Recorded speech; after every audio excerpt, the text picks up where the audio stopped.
Kia ora and welcome back to We Do B2B. I'm sitting here in Auckland with a view out over the harbour. I can see the bridge. It's all here and happening down here in the city centre, and I am joined today by someone with a very different perspective on what it takes to make a creative idea. So I'm joined today by Brett Colliver, who is the Chief Creative Officer of Dentsu New Zealand. Brett, welcome. Thank you. Hello. Good to have you on the show. You're back relatively recently from Australia, is that right? Yes, over there working on a new business pitch, so we should hear about the result of that very soon, hopefully. Hopefully in the positive. Yeah, that's always the hope, isn't it? That's always the hope. There are some topics that we want to get into today, and the reason that actually that we approached you is that someone from the B2B community had seen a presentation that you'd done and shoulder tapped me and said, do you need to get this guy on the show and talk about this topic because it's fascinating? And we'll get into that, but could you take us through first and foremost, who is Brett Colliver? And take us through your journey that brought you to being now Chief Creative Officer here at Dentsu New Zealand. Well, firstly, I want to meet this person who said that, because you never quite know when you're doing these presentations. There's always just speaking out into a big crowd. So I'm glad it landed with at least one person. Who is Brett Colliver? I was thinking about this, and in terms of my career, I think I can nail it down to page 12 of a book called I'm Almost Always Hungry. That's where the entire thing started. It was while I was studying graphic design at Curtin University in Perth, in Western Australia.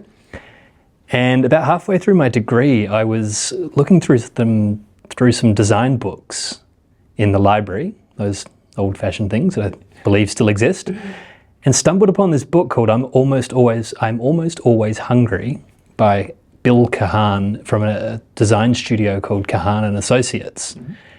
They specialized in probably the most boring thing in the world, which is annual reports. So you're like, why is this an interesting book? 82 but pages on page 12, he specifically said, and I've written it down somewhere, he said, I'm not interested in something that just looks good. It has to have an idea behind it. So halfway through a design degree, you can kind of imagine how that clicked in my mind and went, okay, maybe I love graphic design. I loved art in general and just aesthetics and good design. But that deeper layer of something that has a concept at its core really resonated with me. So I kind of rushed back to the lecturer and said, can I build the advertising part of the design school into my graphic design degree? And they did let me do that. So I believe you get a double major if you do that now. But at the time, it just meant lots more classes for me and lots more units. But that was kind of where I discovered advertising, how I got into it. And then from there, did award school, did a year in Perth. Ended up over here with a creative partner who was keen to work further afield than just Perth. So I got over here, DDB for a few years, back to Clemenger, Melbourne for a year, Colenso for about 4 years, DDB for another 7.5, and then here we are now, Dentsu Creative as a CCO with my creative partner, Mike. What a journey. Yeah. I love that it all came back to page 12 of a book whose title actually resonates with me. That was what one of the other girls in the class said. She goes, that is me. That sounds like one of the things that I've seen in that presentation that you gave, and it was PJ Morris, by the way, from Fletcher Building, who had shoulder tapped me. She talked about this way that you had, I suppose, deconstructed the ingredients of a good idea, or how at least you know you're on track with a good idea. And that concept's called nods and eyebrows, right? Yes. So take us through first and foremost what an idea is and what a concept is, and then we'll get into the nods and eyebrows piece, because meaty questions, sorry, and I don't know how much I prepped you on that one. What is an idea? Yeah, no, you haven't prepped me on that one. I'm not 100% sure how to answer. What is an idea? Like a fresh idea, a good idea, or a... So when you were reading that book and you looked at page 12 and it said, I'm interested in the concept behind it. Yes. What does a concept look like? I mean, is it a tagline? Is it a series of words? Is it a different way of looking at something that's been seen before? I think it's probably easier to answer in I'll have to talk my way through this one, I think, to actually figure it out as I talk, because it is a weird one to articulate exactly what is a concept. And you would have delivered countless of them over the years and had all those moments, but... Yeah, you never stop to think about specifically what one of those things is. Easier to answer an innovative idea or an idea we haven't seen before, because obviously that's two or multiple pieces of information that you've synthesized into one new thing that the world hasn't seen before. That's easier to talk about new ideas and why those things take us by surprise and why those things cut through. In terms of the generic answer of what of an idea, I don't know, have a think about that. But answering the what did he mean by putting a concept at the middle of all of his designs, they would try and look at, there was one company, for example, that specialized in human genome sequencing. Okay. Neat. So you're like, okay, how do you write an interesting annual report about human genome sequencing? So they went through and actually mapped out the entire human genome, and they had all these clear pages that all overlaid and basically all the, what are they, GATC, all the different sequences of that. And as you flicked through, I think the first 20 odd pages, they overlapped and it created this beautiful kind of visual metaphor for what's happening inside the human body and how the sequence kind of stacks upon itself. Yeah. So in a design sense, that's still kind of qualifying as an interesting conceptual way to convey what this company does. Another one, they looked at more medical stuff, another medical company they were working with, and it was far too complicated for the average investor to wrap their head around. So they ended up writing what was the equivalent of a kid's book, but with semi-complicated topics within it. Yeah. So they could have given someone this really complicated thing they didn't understand, but conceptually they went, well, we need to break it down into simple, fun terms for regular people. So there's a mountain of examples like that in that book. Now, when you talk about nods and eyebrows, take us through what are nods and what are eyebrows, and what's this whole philosophy here about? Yeah.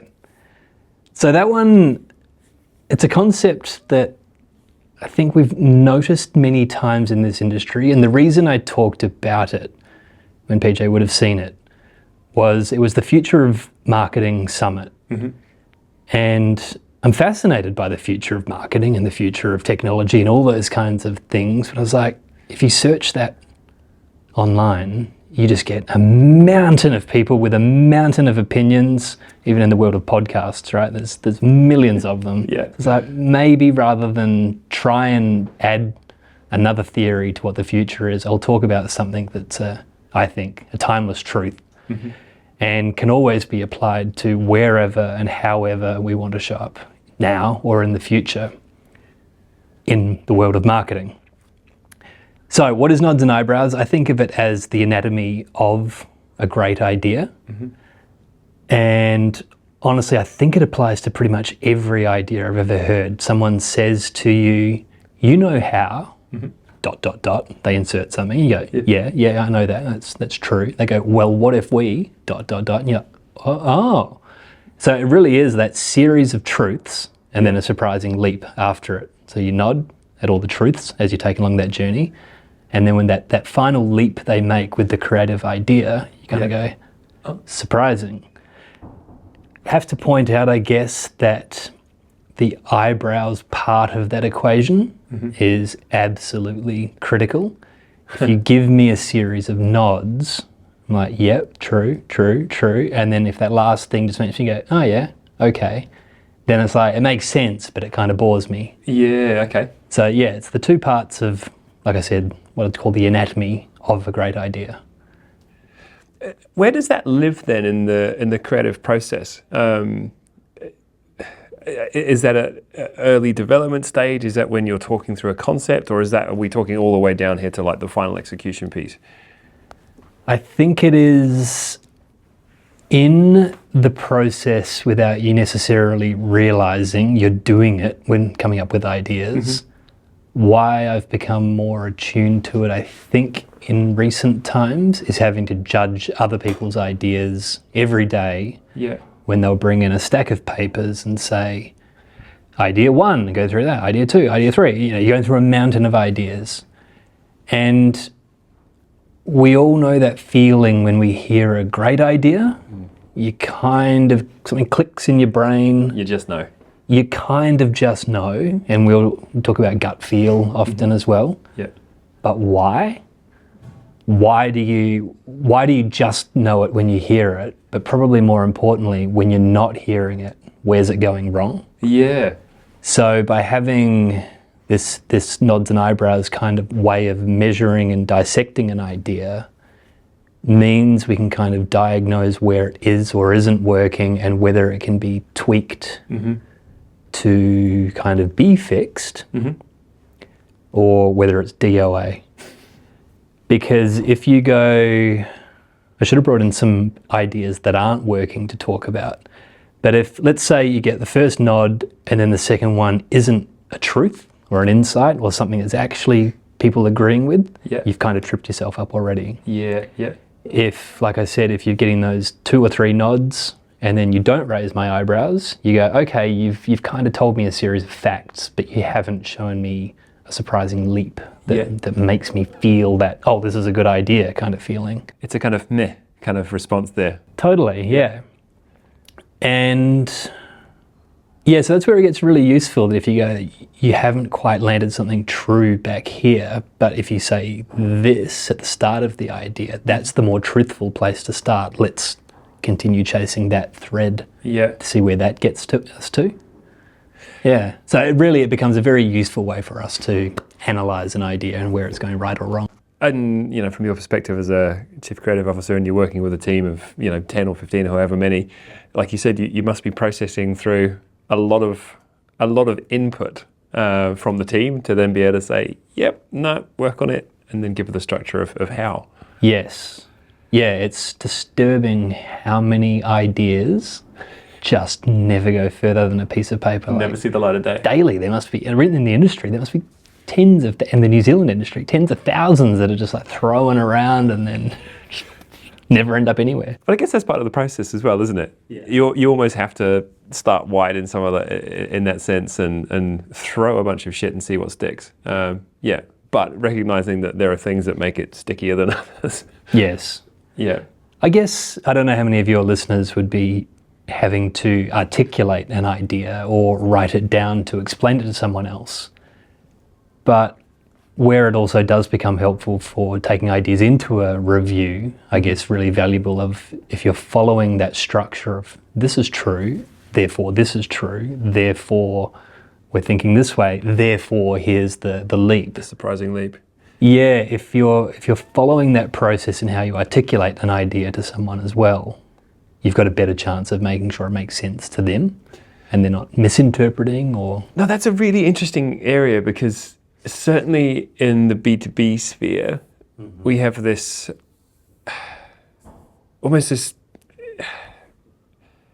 whether it's like a personality disorder or whether it's being bipolar,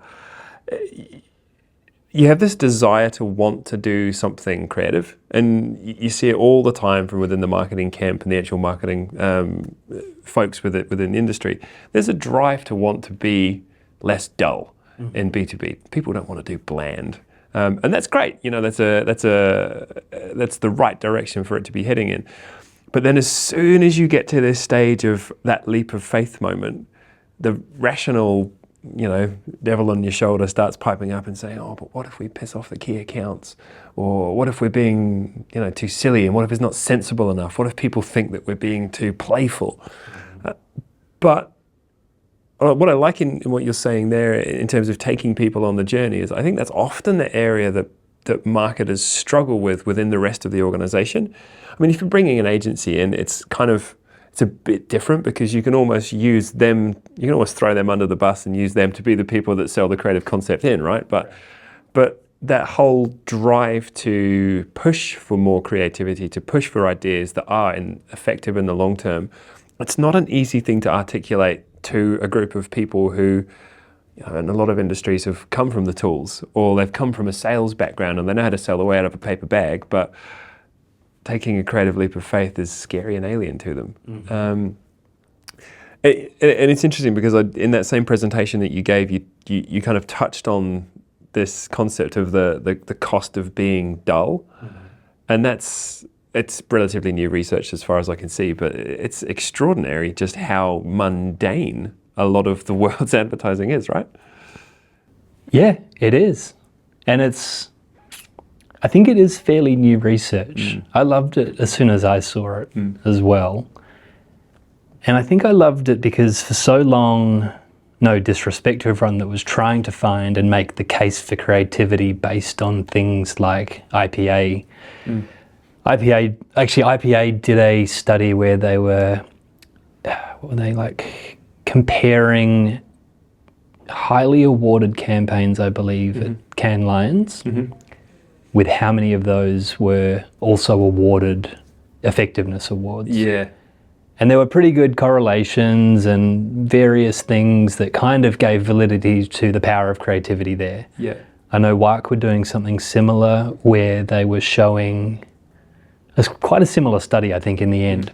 I always had a slight skepticism from the client's perspective of going, well, of course, the Cannes level big winners are probably at least half the time. I don't think it was even total proof, but at least half the time were also effectively awarded. But that's the top 1% of work in the world. Yeah. What I really liked about this cost of dull study was they weren't trying to make the case for the 1% of work. Yeah. They were saying with whatever you're doing, it's okay if you want to be boring, you're just going to have to spend 7 times more for it to get noticed. Yes. And I think what's wonderful about that is you start going, whether that's an EDM or whether that's a social post or whether that's the biggest campaign in the country, the same rule applies, which is very different to, is it winning at Cannes or is it winning at a big award show when it's your EDM? So I really like this, the value in 7 times more spend if you want to be boring, the price of being dull, is I think what they're calling it. Yeah.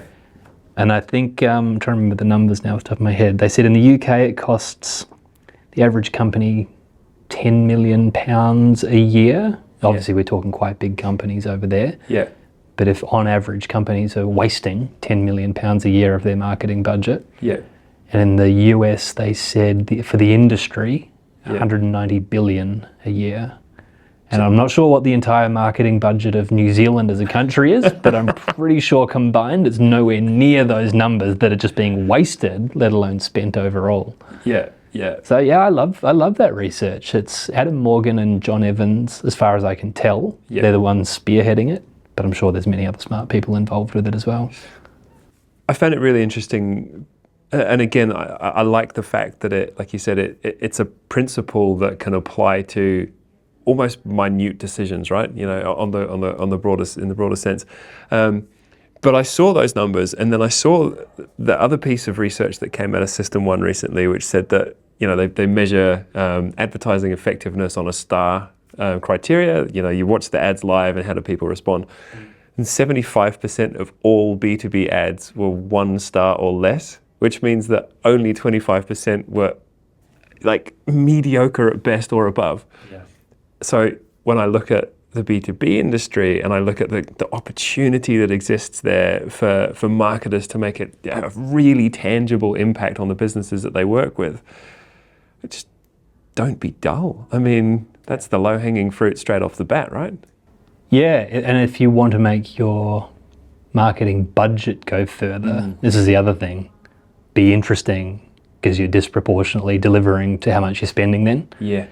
I remember having a chat with a very successful business person, and he was talking about Colgate have managed to land, is it 9 out of 10 dentists recommend or whatever it is over the years? Yeah. Like we've all heard it. I should be able to say it off by heart now. I'm pretty sure it's 9 out of 10. Yeah. I was like, yeah, that has landed, that has been effective, but how much have they had to spend over those years with what is a fairly boring message now just to bombard us to get to saliency? Yep. Versus a more interesting message could probably spend 1/10 of that budget and get to something just as effective if done correctly. Because you're not essentially paying a tax on attention. A tax, yeah. I see they're calling it the beige tax somewhere else, which I really like as well. I'm wearing beige coloured pants. That's embarrassing. We've just installed a whole beige wall downstairs with beige letters on it that says "boring is bad for business," because it really is a stupid business decision to be being boring. You're paying the beige tax. Let's say a client-side marketer comes to you and says, look, I want our business to be more creative. I want us to bring more creativity into the work that we do because I want, as a marketer, for my work to be more effective. What would your advice be to that marketer client side?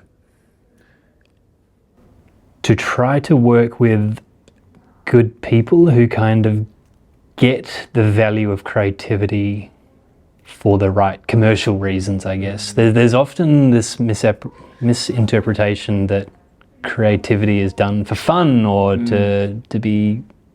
Because for the sake of it. For the sake of creativity. Yeah. Yeah, I think it's very easy for all of us to forget that the point of creativity is to do something that the world cuts through kind of the barriers and makes people care. Yeah. Largely when it's something they haven't seen before or something presented to them in a way they haven't sort of interpreted or had thrown at them before.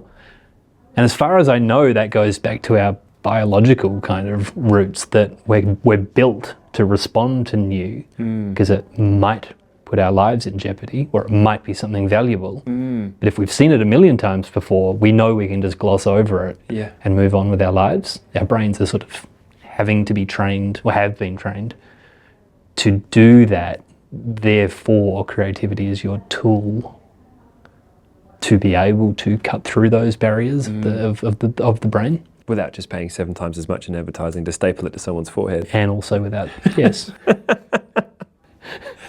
Which would be a terrible way to advertise, stapling it in my head because then I can't see it. I mean, you better do it reverse so they see it in the mirror at least. Looking back across your career then, what have been the most recognizable, or what have been the truths and the nods and the eyebrows that you're most proud of having lent into? In our work ourselves? Yeah, for you as a creative. Yeah, well, it's what I liked about doing that presentation was it forced me to sit down and analyze a whole bunch of pieces of work through that structure. Because when they'd been successful, I was like, well, hang on, why? If I broke this down to that anatomy, what worked out of that process? So maybe I'll try and walk through a couple of those and then because it kind of gets to the point afterwards of what that idea was. So a recent one we did talked about the Kepler Challenge being a 60-kilometre ultramarathon through, if you know it, down in Te Anau, through the mountains and like mud and over mountain ranges, just searing heat into the middle of forests and crazy run. So you go, okay, that's just a straight up fact. It's an enduring, hard ultramarathon. Yep, nod. And then you say it's true that when you run that distance, you cannot do it without some sort of nutrition and sustenance going back into the body as you run. It's biologically essential. So yep, fact. Fresh Choice just happened to be Fresh Choice Supermarkets, the naming sponsor of that race. Okay. And they have everything runners could possibly need, from sodium-based snacks to sugar-based snacks and drinks and all of those things. And as the naming sponsor, so we've got 3 nods there. So at the 50-kilometre mark, when runners were really hitting the wall, they installed an entire supermarket aisle stacked with everything in the middle of the forest that runners could possibly need to help them get to the finish line. So you can kind of picture that already, right, without even seeing the visual, but it was in the middle of this overgrown kind of forest area, little trail, and this giant supermarket aisle appears out of nowhere. And runners, I was down there for it. I was like, I wonder how this is going to go. On paper, this is a really interesting idea. Yeah.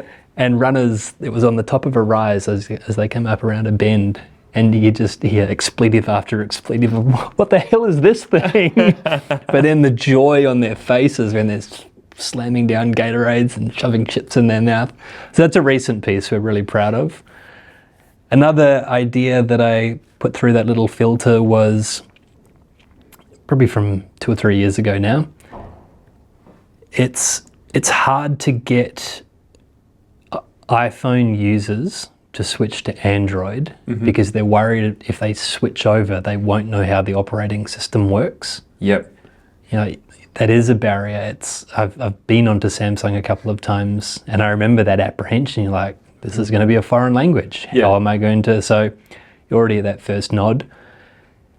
And then very quick leap from there, we're like, well, so what if we manage to get the Android operating system able to be test driven on an iPhone? So we created a thing called Samsung iTest, which you could actually download what was a web app and then basically explore a fully operational Android experience on your iPhone without having to put it down and go into a store. And that thing kind of took off. It was like... You won lots of awards for that one as well, right? We did win lots of awards for that one. Yeah. But I guess because it's based off such an undeniable first nod, and then how did you manage to get that thing past the walled garden of Apple and onto actual iPhone users' phones? Yeah. So then you're like, okay, tell me more. So there are a couple of examples, like obviously that we're very proud of, but also great examples, I think, of nods and eyebrows in action when you reverse diagnose where and how they actually, what was the anatomy of those ideas? And why they worked. Like, what I find interesting in that, again, is you're leaning very strongly, I mean, we'll use the Apple example there, or the Samsung example. Make sure we get the right people, people who paid the bill. You're actually looking into, like, the trigger for that whole approach is based on not a rose-tinted view of the customer. Do you know what I mean? It would be very interesting, very easy for someone in the Samsung camp to say, well, of course they're going to want it because it's good and it's this and it's that and it's sleek and it's got, But you're actually looking at that whole cohort of customers with a relatively skeptical view, right? You're looking at it and saying, they ain't going to switch unless we give them a reason to, or they are going to be afraid that language is completely different. So what's the intersection between, I suppose, understanding customers and getting a real look under the hood of what drives them and the origin of that creative idea? Maybe take us through your process. How do you get under the hood of what a consumer is thinking? Personally, I like it to be probably a mix of research we're given sometimes. Yeah. Like sometimes there's an actual fact out there from a study someone's done or unearthed through research groups or whatever, really. Yeah. It's always great to have an actual proven fact. Yes. But sometimes I think we've got to be open to the fact that you just know it. Because we're humans. You're going to go, yeah, that's true, right? Everyone goes, yeah, that is true. Like, do we have scientific proof? No, we could probably find some, but do all of, like, if 20 people are like, yeah, that's true. You got 20 nods to begin with, yeah. Yeah, so I like it to be a mix of both. What I like about the research side, what I love about data and some of the studies on that side of things is, and I talk about this in the presentation a little bit, you will find unexpected first nods sometimes in that data that you wouldn't be able to just intuit. Okay. Whether it's we all think people do certain things for certain reasons, but when we actually slice and dice the data of how people are actually acting, it uncovers something different and counterintuitive to what we all thought they were doing. So I don't think there's a right or wrong way. I think it just has to be when you explain it to someone, like you kind of know inside it feels true and you very quickly find out if it is true or not when you just say it to someone. They're like, yeah, I know that thing, yeah. And that's how iPhone users, I don't think we necessarily need to go into a research group. Anyone who's had an iPhone for 10 years will say, yeah, I'm a bit apprehensive about getting onto Samsung because am I going to know how to use it?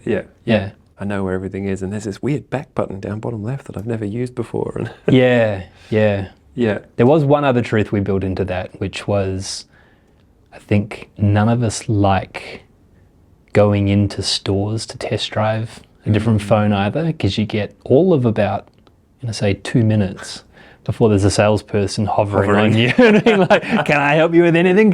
So you really need to be able to sit with it for an hour yourself. Yeah. And explore to get comfortable with something. So that was the other reason of why I think it was so successful. People could muck around on there as long as they wanted without the... Yeah.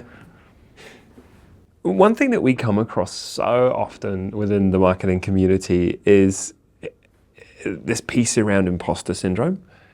So many client-side marketers that I know and that we deal with have this sense of like needing to always second guess themselves. Is my thinking valid? Do I deserve to be doing the work that I'm doing? Am I actually on the level that I'm being paid for even?